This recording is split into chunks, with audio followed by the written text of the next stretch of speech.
2019 Buick Enclave with a 3.6. Be the same thing as the Acadia or the Traverse. Alright, so I'm going to do spark plugs and ignition coils. So the first thing you need to do is remove your oil cap, pull out your dipstick, that way you don't break it.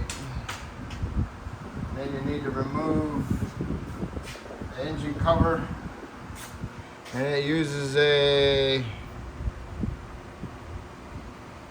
T30 for that. Loosen that up, and you can pull this piece up, it's held down with some little fasteners underneath. Do not lose your bolt.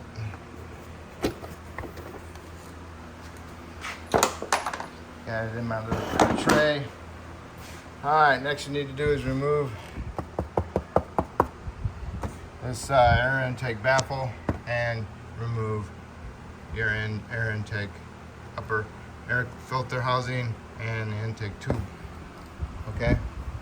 So you need to unplug your mass airflow sensor, push the lock up, then you can push the tab in and pull it off.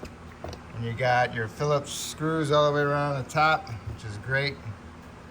Got a Phillips screw, a hose clamp right here, 8mm, and another one right there, an 8mm.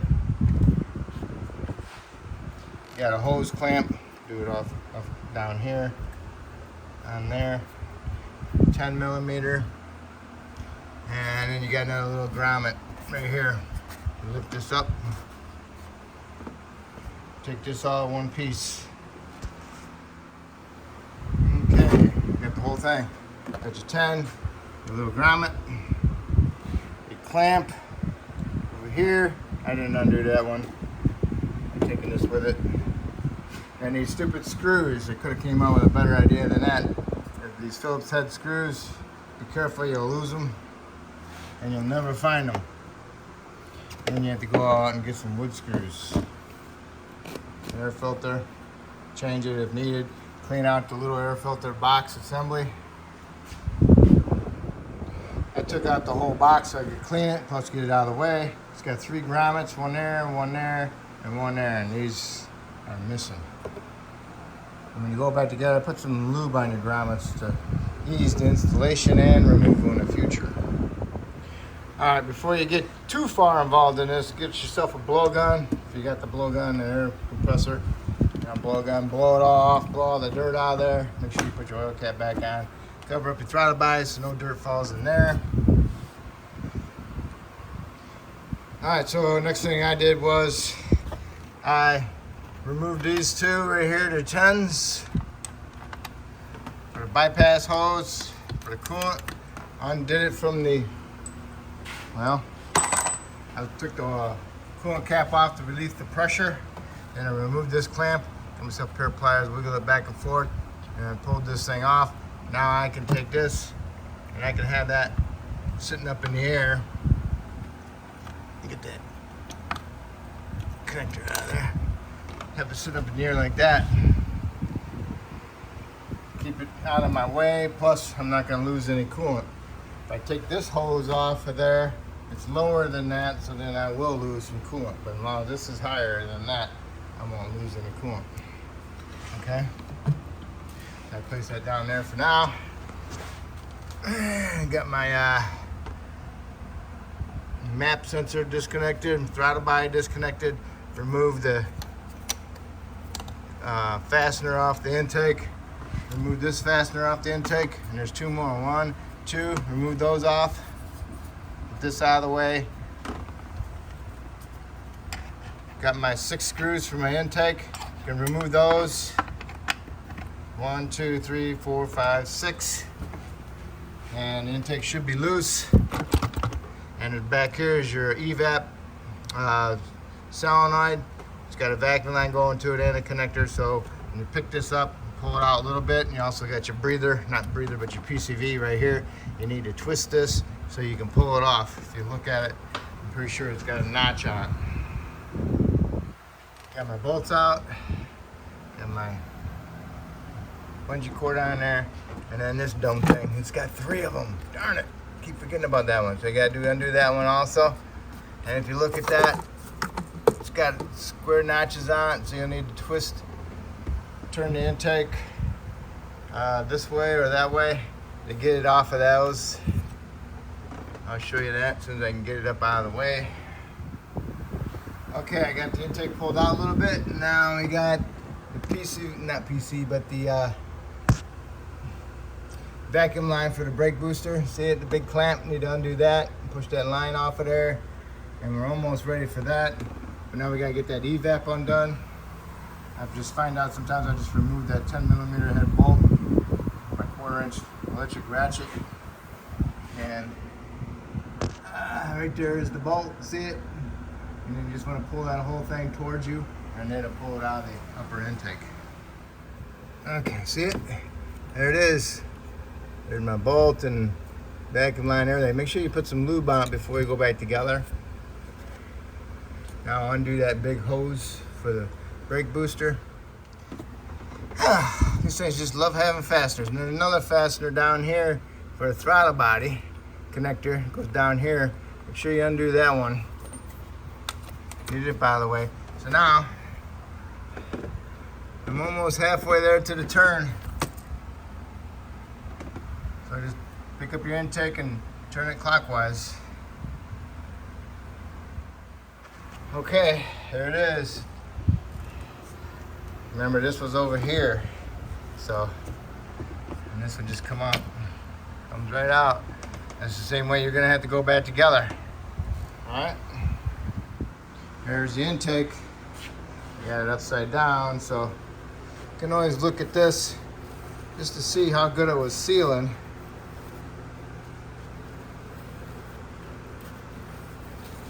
See any marks in it that looks like something was coming through.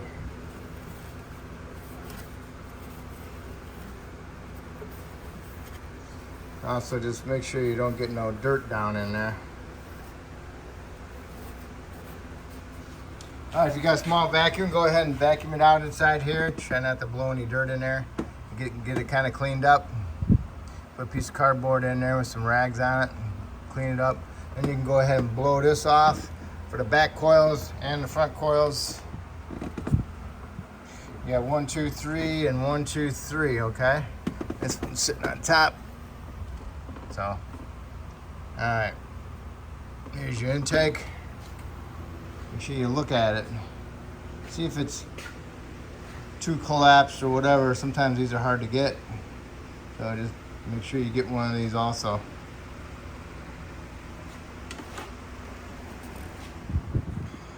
Okay, I got it all cleaned up. Took a rag down in there, put a box of gloves on top. Put some, blew them off, and then put some degreaser spray on them. Sprayed it off. Next I need to do is remove my locks, get myself a flat blade screwdriver, stick it inside behind them, and just twist it out a little bit.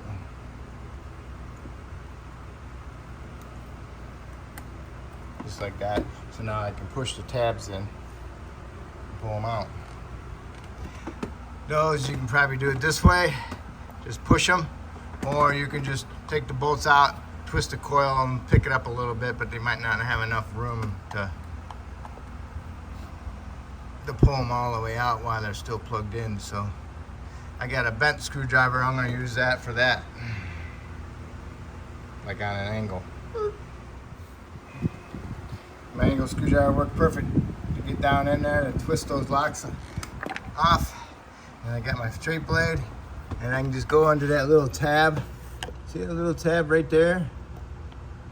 Just pick it up a little bit, get it off of the lock, off the little notch on the coil. Then you can go ahead and push the coil off, the connector off the coil. Just do it back and forth.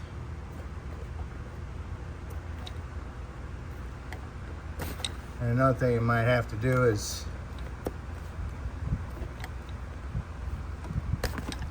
this harness right here. It's got 2 retainers, one here and one here, and that helps keep you from getting these off. So So lift that up, and then you can pull the connectors all the way off. So now I did that, I can go ahead and take the bolts off of my coils. The bolts stay with the coil. So pick the whole thing up, twist it as you pull up. And I'll do the same thing with our front ones. I don't think I told you the real reason why I'm doing this. Car's got 112,000 miles on it. Complaining of an light acceleration when hot, a hesitation, a shudder. So it's either a misfire, a bad coil, but it's not showing on the scanner. So it might be a torque converter or that. So I'm gonna replace these first, and then I'll have to do the torque converter later. Okay. I found GM coils and spark plugs on eBay, and that was the best price. Okay, got all my bolts loose. I guess they do pull out, but when you do pull them out, it's got the little insulator in the middle of it, so just be careful of that. So far I got them all. They came with the bolts. Usually they hold the bolts into the coil, so we'll remove them. So what we'll do is I pick up the coil and twist it and pull it. Make sure you inspect inside there to see if you see any oil inside there. If it's full of oil, bad news, because they're sealed to the intake, to the head, and it's, you have to remove the head, replace the head. All right, so just inspect your coils, see if they've got any arcing anywhere on them, and inspect inside there. Look at the spring inside there. Make sure it's not got a bunch of white crust coming out of it. Okay, corrosion. But I'd love to see it, because then I know I'm doing something. Okay, got all the coils out. Make sure you blow the spark plug tubes out and get the dirt that's inside there. They had a little bit of dirt in them, I've seen them. And it didn't have no oil in any of them. So far that's good. And the coils are Denzos. I don't know if that's good or bad. To me, that's telling me they've been replaced before. And that might be not a good sign, but then it might be a good sign. I don't know. I'll have to wait till I get the spark plugs out to see if I have any carbon tracking on them, because these are pretty dry. Nobody put any dielectric grease in there. Okay, pull them all out. They're AC Delcos, good thing. They look like they've been in there a while. Didn't really see anything. What you do is I don't have clean fingers, and what you do is you rub your fingers around the porcelain, and if there's any hairline cracks, they will show up on it, okay? What you're looking for is any kind of stuff like this on them. I mean, something's starting to brew. Like this is a start of carbon tracking. See, it doesn't rub off. Alright? Takes a while. And you'll get that when your coils are dry. And these coils, they are dry. They should have just a little bit of dielectric grease inside there, and some around the base of the boot to keep the dirt out and water. Okay, now you see how that one's got that mark on it. See it? It's like a half moon right there. That means they're starting to track just a little bit.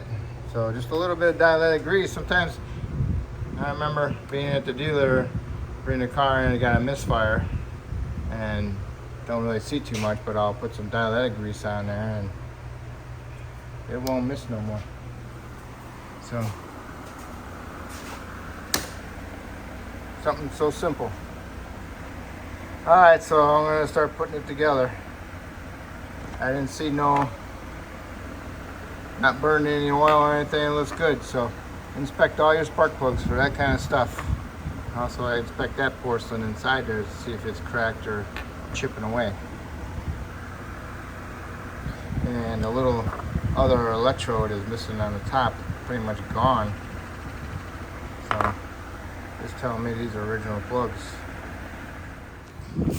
What helps out is getting the right part numbers from GM, AC Delco. I called GM, I got the part number, and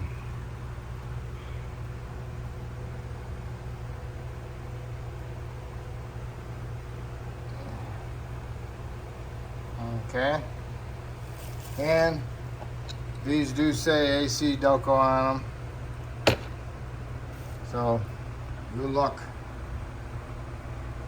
I'm pretty sure it's because of the tracking, but I'll have them drive it and then I'll post it back on here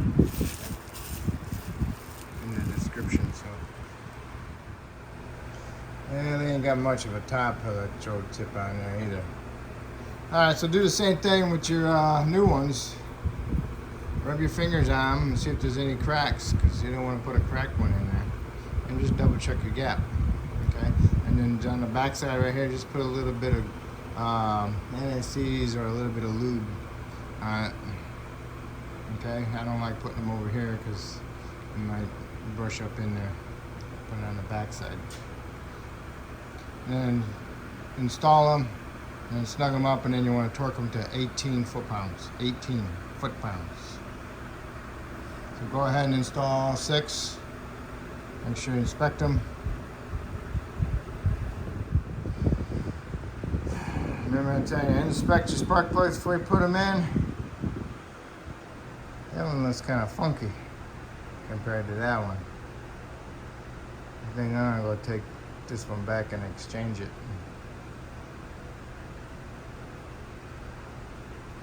So, there you have it. Get yourself some dielectric grease, pocket screwdriver, and full, stick it in there, move it around, get it past that spring, you know, just work it, you know. Turn your screwdriver as you're going around, rub it in there. Alright, you want it in there. Just a light film on the inside. When you're done with that, then you can just wipe some on your finger and rub it around this boot, okay? If you see some of these boots, they're like squashed, you know? They didn't have no lube, they installed them dry. So we put some lube on them. That'll help installation, also help keep the dirt out and the water out.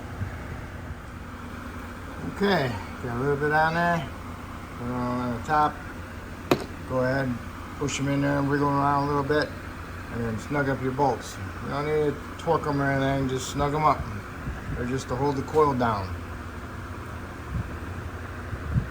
If you want to torque them, make them 70 inch-pounds. Alright, got all your coils in. Now you got your bolts started. Now you need to snug them up with your ratchet. When you do that, make sure you push the coil down as you're tightening the bolt, okay? Because you don't want it to be cocked and then crack your coil, okay? So push them down as you tighten your bolts. Got my surfaces cleaned, got my gasket cleaned or replaced, and I got my head surfaces cleaned for my intake ports, and I put a little bit of dielectric silk glide grease on my gasket surfaces just to keep them a little bit keep it from getting hard so fast, to help them seal up. You don't have to if you don't want to, but I like putting it on there in case they move around a little bit. When you're installing, they don't cut them, okay? Just a little bit, and I wipe it off with my fingers. Okay, now I'm ready. Don't forget to put your intake in this way, put your breather in there, your PCV, and then you can turn it, remember? Remember, have it this way, throttle body pointing that way. Put the PCV valve in there, and then you can go ahead and turn the intake. Make sure your wires and harnesses are all out of the way.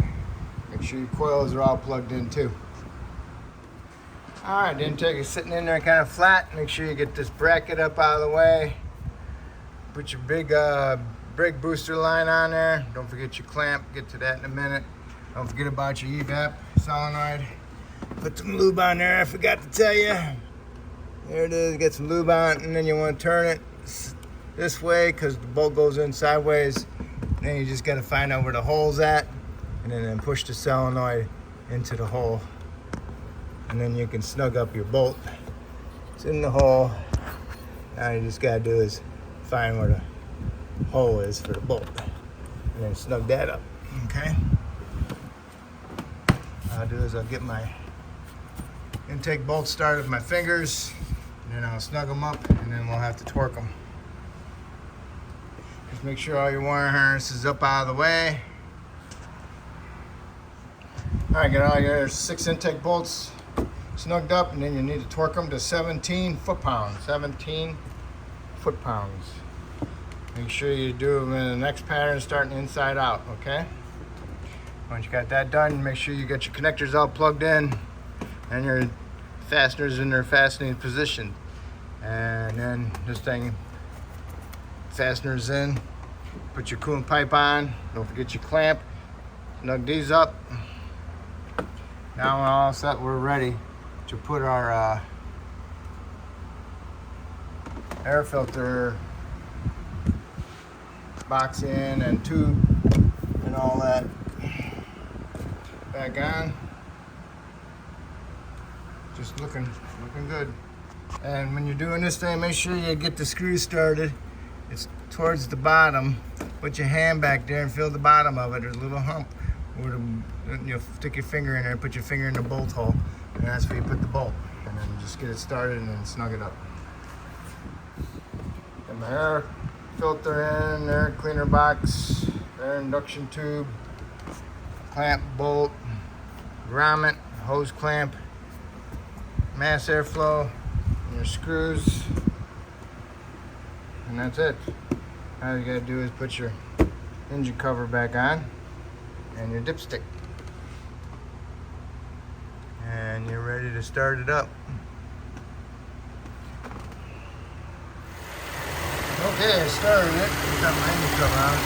Want to double check to make sure I don't have any vacuum leaks or sputters. I don't hear any vacuum leaks. Sounds pretty good. Now I'll go ahead and put my engine cover on and my dipstick back in. And also, don't forget your coolant cap. It's all together. Don't forget your Torx bolt. And you could probably do the coils in the spark plugs without removing the upper intake. I just like doing it so I can get in there and I can see what I'm doing, and I don't want to break anything. So, but anyway, this is the best way I like doing it. So hopefully I helped you out with this video, and hopefully you can help me out by subscribing to me. I appreciate it, and good luck.